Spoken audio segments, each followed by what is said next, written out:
अस्सलाम वालेकुम। ये उसी सीरीज का सेकंड पार्ट है जिसमें मैं आपको टिप्स देने जा रहा हूँ regarding passing various exams in the first attempt. So आज जिस एग्ज़ाम के बारे में हम बात करने जा रहे हैं, one of the most unpredictable, that is one of the most difficult exam, because उसके रिजल्ट का कुछ पता नहीं होता। Yes, you are right, that is FCPS part 1।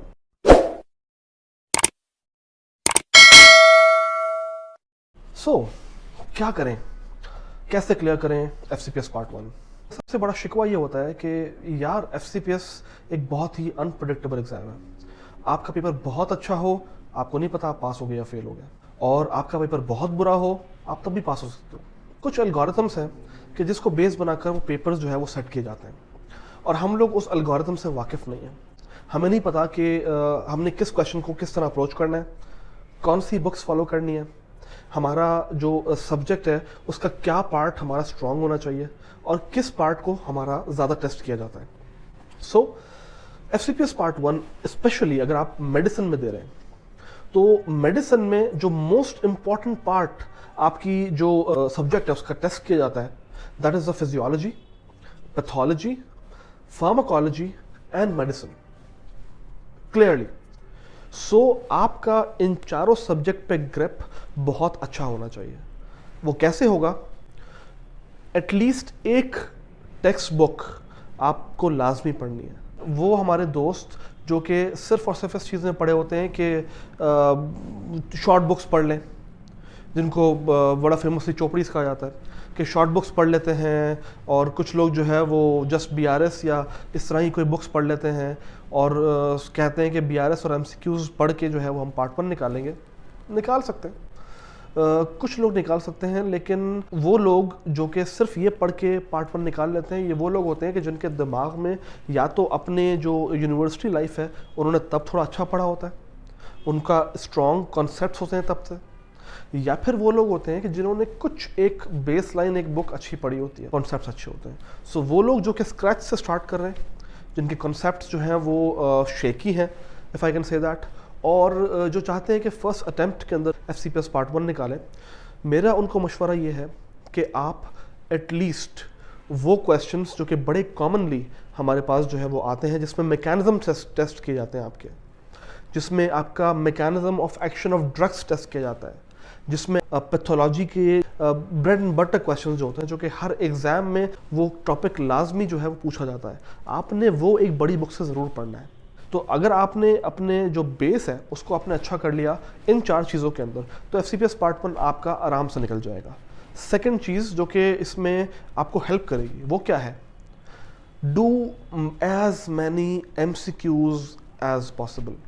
वो लोग जो कि सब थ्योरी पढ़ लेते हैं, सब टेक्स्ट पढ़ लेते हैं और MCQs कम करके एग्ज़ाम में जाते हैं, बहुत कम पास होते हैं।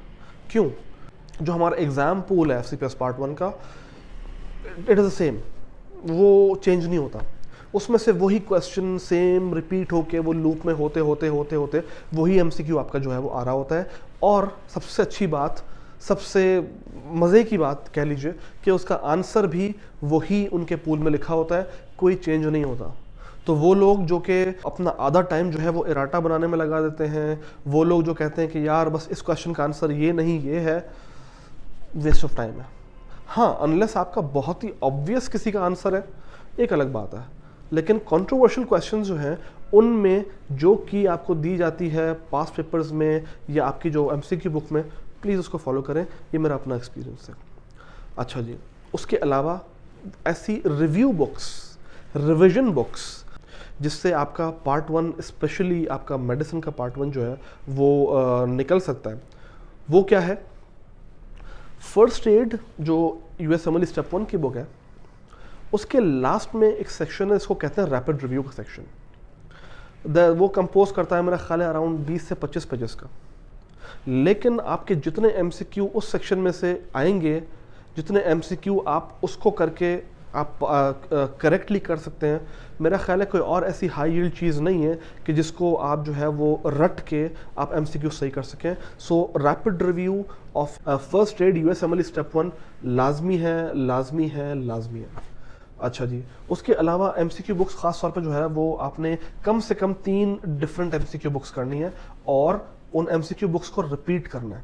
मतलब एक दफ़ा आपने उसको अटेम्प्ट किया विदाउट सीइंग द की, उसके बाद जब सेकेंड टाइम आप करेंगे उसको, तो फिर दोबारा से विदाउट सीइंग द की आप उसको करते रहेंगे और एंड में चेक करेंगे कि पहले आपका करेक्ट कितना था, आप कितना करेक्ट है।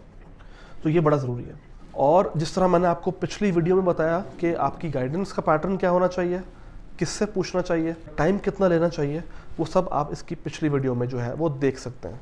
Last but not the least, exam day पे जब भी आप जाएं, एग्ज़ाम डे से कम 12 घंटे पहले तक आप अपने तमाम पढ़ाई, तमाम स्टडी मटेरियल को बंद करके साइड में रखें।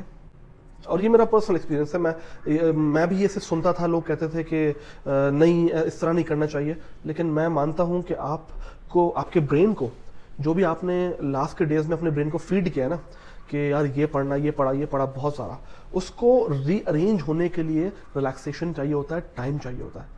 दुनिया की तमाम रिसर्चेस जो हैं जिसमें ब्रेन को स्टडी किया गया है, उसमें ये बताया गया है कि आपके ब्रेन का जो टाइम स्पैन है वो बहुत कम होता है, लाइक 50 to 60 मिनट्स होता है एक सिटिंग के अंदर। कि अगर आप 50 to 60 मिनट्स एक वक्त में पढ़ रहे हैं, नई चीज़ पढ़ रहे हैं, तो उसके बाद आप जितना पढ़ेंगे वो रिटेन नहीं हो पाएगा। सो इसीलिए वो कहते हैं कि अपनी जो स्टडी है उसको ब्रेक कीजिए 1 आवर पीरियड में। 1 आवर पीरियड स्टडी करें, 10 मिनट का ब्रेक लें, 15 मिनट का ब्रेक लें, दिमाग को रिलैक्स करें ताकि वो रीअरेंज करे जो आपने पढ़ा है, फिर उसमें नई चीज़ आप जो है वो ऐड ऑन करें।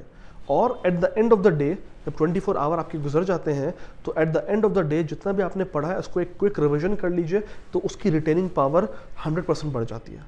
सो ये पैटर्न लगा के देखिएगा, आपको इंशाल्लाह बहुत फ़ायदा होगा।